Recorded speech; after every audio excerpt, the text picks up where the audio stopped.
you want to call it? Chandler Charter. Nah. It's too alliterative. It's old-fashioned. Every business doesn't have alliteration in its name. What the fuck are you talking about? It's Chandler Charter. Chandler Charter. No, Chandler Charter. Chandler Charter. Why? Why Chandler Charter? Why not Chandler Charter? It sounds stupid. Daddy likes Chandler Charter. What if it was a restaurant? What if we wanted to open a restaurant? What would we call it? Be Chandler fucking Chicken. That's it? We just have chicken? Chandler Chicken? No, you'd have other things. You'd have sides. Yeah, but you're just saying Chandler Chicken because it has a CH. It's alliteration. Why stop there? How about Chandler's Cherry Charters? Chandler's Chummy Cherry Charters. Stupid. The fuck would you call it? Cape Ann Whale Watch. Front Cape Ann. We take people out to watch whales. Chandler's Charters doesn't say anything to anybody. Nobody knows what that is. I mean, if you had like a burger place, would you just call it Billy's Burgers? It's Chandler Charters. It is Chandler Charters. What are you getting so upset about? It sounds stupid, I'm just saying.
Idiot. Get that for me, please. Thank you. Hello? It's Lee. Who's this? It's Elise. Let me talk to your mom in private a second. Dad, wait. It's sudden death. Elise, you can't talk right now. It's sudden death. No, don't hang up. Don't hang up. I'll Hey, take Dad. it in the other room. Elise, I'm gonna take it in the other room. Dad, can I say hi? Just... Tell her Patrick wants to say hi. Yeah. Look. Elise, yeah, Patrick's right here. He wants to say hello.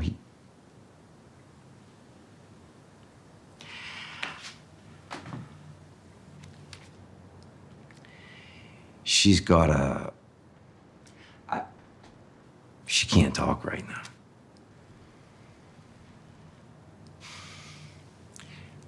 Hello? Actually, Elise, you know what?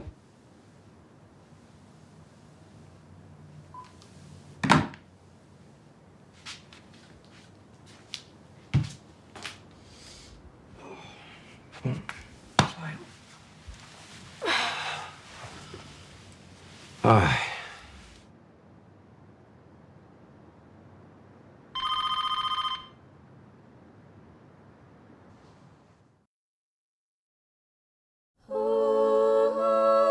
by the Sea is about human survival. It's a story about shame and tragedy and grief, which is something that every single human being has to deal with at some point. 1 second, I just gotta log off. It is actually quite funny at times, and I think it's sort of just as uplifting as it is depressing. The screenplay and the performances are at the centerpiece. They're the most important thing here. Just want to tell you that I was wrong. You understand? There's nothing there. I think people are going to feel like this really happened and they're going to root for these characters. You really care about these people and you're going to really feel something powerful.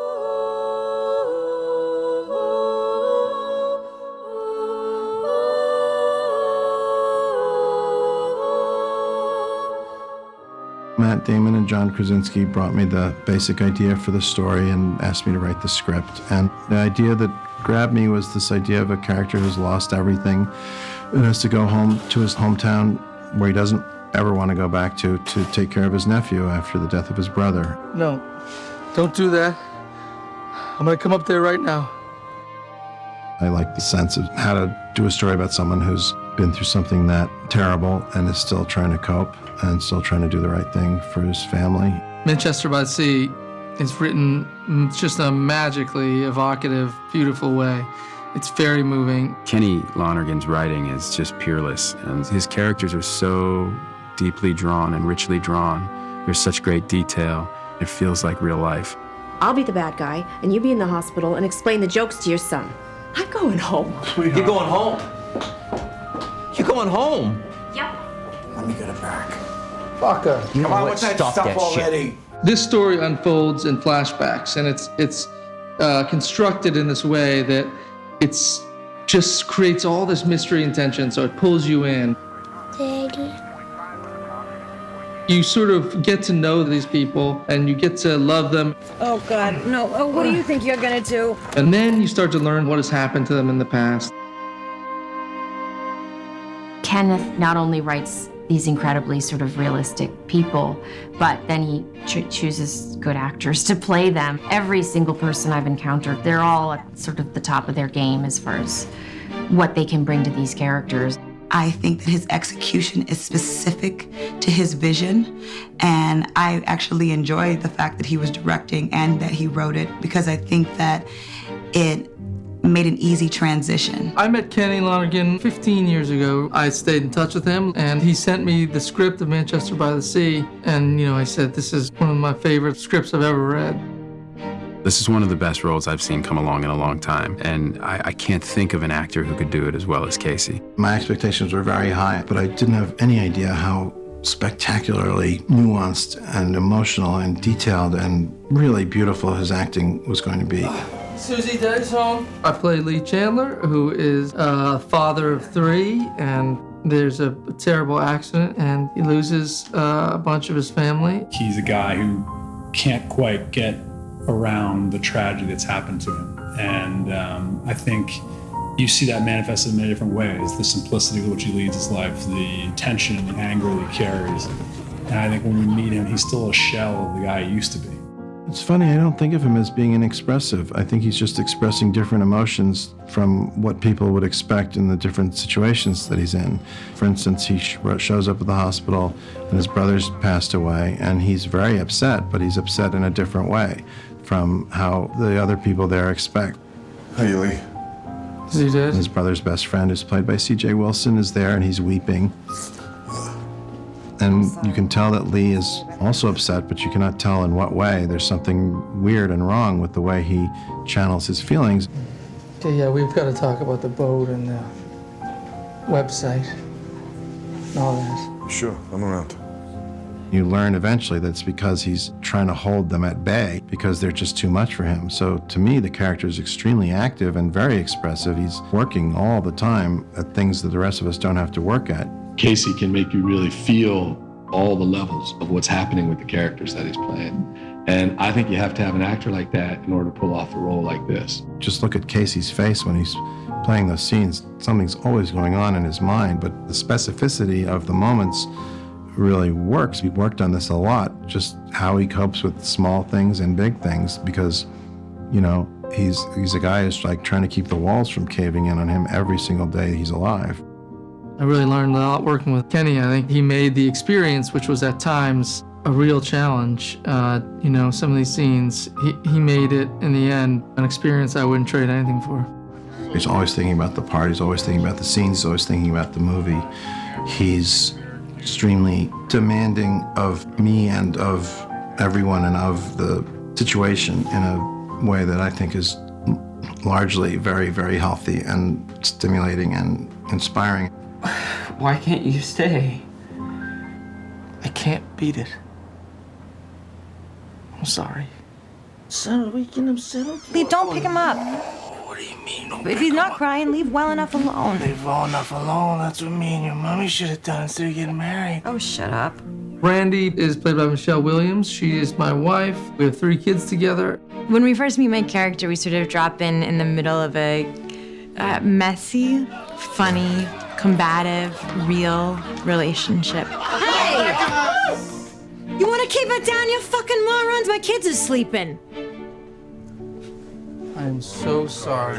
Michelle is beautiful and sort of funny, but also can be very severe. She can kind of do anything that's asked of her in a way that it's intimidating to work with her because she's such a finely tuned instrument. It's one thing to be sort of able to take a character and a scene and all your dialogue and be really good, and it's something else to sort of bring a whole part to life and give it more dimension. I spend a lot of time in the area listening to people. I'm talking to people. I'm going to the hair salons. I'm going to the mall. I'm shopping for my character. I'm reading. I'm thinking. I'm watching. I'm doing whatever I can to get whatever detail I can that's going to make it onto the screen. Michelle has these brilliant, powerful moments in the movie. She lingers in your mind, you know, from the beginning to the very end. The fire was such an extraordinary thing to see. And it was heartbreaking to see what a mother like that would endure, to see her children stuck and trapped. The blood-curdling screams, they just silenced the whole field everywhere where we were shooting. We just didn't want to do it. Nobody wanted to do it. That scene, that day, nobody wanted it to come. In fact, I think it was on the schedule a couple of times before we actually wound up shooting it because there was such weight around it. The incident cleaves everyone in half.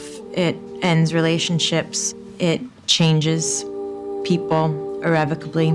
And so the person that I play in the beginning of the movie is a far cry from the person I play at the end of the movie. I did think a lot about that transition and how that would change her emotionally and physically and what she went through to get herself to the place that she is at in the end. She had to divorce him, and you almost get the sense she wishes she didn't have to, but she had to because she's got to protect herself. She represents the exact inverse way to react to the tragedy than what Lee did. She was able to move on. She's not over it. She still cries. It's still heartbreaking to her, but she decided that we got to power forward and we got to keep going. And I think her presence in the movie is crucial for Lee to realize it isn't really okay. You can actually come back from tragedy. Lee. Hi. The scene with Randy and Lee, it's a big scene, it's important. They showed up and they were all a little nervous. And we rehearsed it a bit, and then they just came over and they just went like gangbusters. Could we ever have lunch? mean, us, you and me? Yeah. Once the camera started rolling, it felt like they never stopped. It felt like we were just sort of like locked in that scene. Maybe you don't want to talk to me. It's not that. Let me finish. There was an enormous amount of things that were happening just spontaneously. My heart was broken. It's always gonna be broken. And I know yours is broken too. You have to be prepared for the right accident to take place, and that's what happened. I'm just sorry. I can't.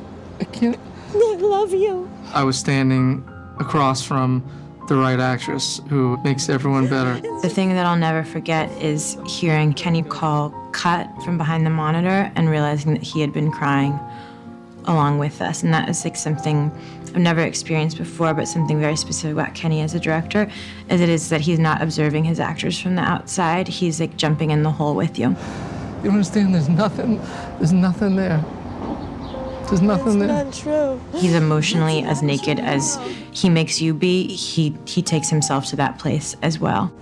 I've got to go. I'm sorry. Kenny has an incredible ability to pull the best performances out of people, and I think it's a combination of letting them work with his words and also creating a real naturalistic performance. I found like as long as you get his words right, he's very specific about sticking to the script, and as long as you stick to the script, all the rest is, you know, pretty much total freedom. I have one version that works. That's the version that I wrote and that I imagined, and it works for me. And if that's helpful, I always try to share that with the actors. But I say I have, you know, I don't want to constrict them. I want to support them and set them on their way, because that's the best part of the process, is watching the actors embody the roles and bring their own feelings and thoughts to the parts and to the film. I don't understand. Which part are you having trouble with? Well, I can't be his guardian. Joe Chandler ends up dying, and Lee has to take care of his son, who's his nephew. Hey, Uncle Lee. Is it okay if Sylvie sleeps over? Dad always let her. The main thrust of the storyline is trying to reconcile the fact that Lee is forced to go back somewhere he can't stand to be and take care of a kid who is desperate not to leave his home. I'm on the hockey team. I'm on the basketball team. I gotta maintain our boat now. I work on George's boat 2 days a week. I got 2 girlfriends, and I'm in a band. You're a janitor in Quincy. What the hell do you care where you live? Kenny has drawn a really emotional story, but it's not just depressing or sad, it's a really beautifully comedic story. How's it going up there, you guys? We're right in the middle of something. We're just banging out those compound fractions. Their relationship is really moving. It's funny and it's sad and it feels very, very real. Kenny always says to me, like, he doesn't know a single great movie that doesn't have comedy in it, in some way. If it doesn't have comedy, the movie despairs. Do you actually have sex with these girls? Well, we don't just play computer games. Lucas was really funny. The movie's got a lot of humor in the language, and he found all of that. This is really good, Joe. Thank you, Patrick. Yeah, is this a homemade carbonara sauce? Jesus, shut up. No. Oh, wait. It could have fooled me. Lucas brings a tremendous emotional life to the part, and it's a tricky part. It's a kid who's been through a tremendous amount of trouble without having it broken his spirit. So you kind of have to carry that weight and also have a certain buoyancy to you, which I think Lucas does really nicely. He might be 18 years old, but he's such a mature actor. Kenny immediately knew that he had a hidden gear and another depth as an actor. When Lucas opens the refrigerator door and this chicken comes falling out, the frozen chicken, and he's having these palpitations about his father being frozen in a morgue for months while they wait for the ground to thaw out. Patrick. No. Hey, do you want me to take you to the hospital? No, I don't know. Do you want me to call your friends? I don't know. What do you want me to do? I don't know. It's a real heavy piece of emotional work for an actor, and he nailed it. And if you're gonna freak out every time that you see a frozen chicken, I think we should go to the hospital. I don't know anything about this. I just don't like it being in the freezer. He immediately goes to a place that's sincere and that carries, you know, real emotional stakes. Casey has pushed him quite a bit, in a good way. And I think he really has fought for Lucas to get his performance to be exactly where Lucas wants it to be. There was one scene we did, actually, where I was having a lot of trouble getting to where I needed to be. What do you mean? You don't have to move to Boston. What? I want to be in Charlestown. And George is gonna take you. We had been doing the scene for like 3 hours. It was 4 in the morning, and I wasn't able to connect to what was going on with the character. So you're just gonna disappear? No. No. I set it up this way so you could stay here. In between one of the takes, what Casey did was help me find the emotion, and the next take I just burst into tears. And the second we got that scene, I just hugged him and thanked him, because rarely when you have an emotional scene, you have somebody there to catch you. And he 100% caught me. I think on the screen, it just actually created a beautiful moment. Behind the scenes, I really saw Casey step up to another young actor to help him. Great throw. I think for him to protect Lucas and get him to a level that he needs to be was important. Just let it go. While there is a serious overtone of death and of depression and of tragedy and not being able to get around the effects of tragedy, there's hope. I think that the reason that Kenny wrote about it and wanted to spend years of his life making it is because I think what it's really about is not why bad things happen. To me, it's like reasons to stay alive. I hope that the audience sort of feels like they have experienced a little bit of some real people's lives, and maybe they will be sort of provoked to think about the ways in which tragedies and triumphs and joy and grief are all sort of mixed up and all together, and they're just all part of life.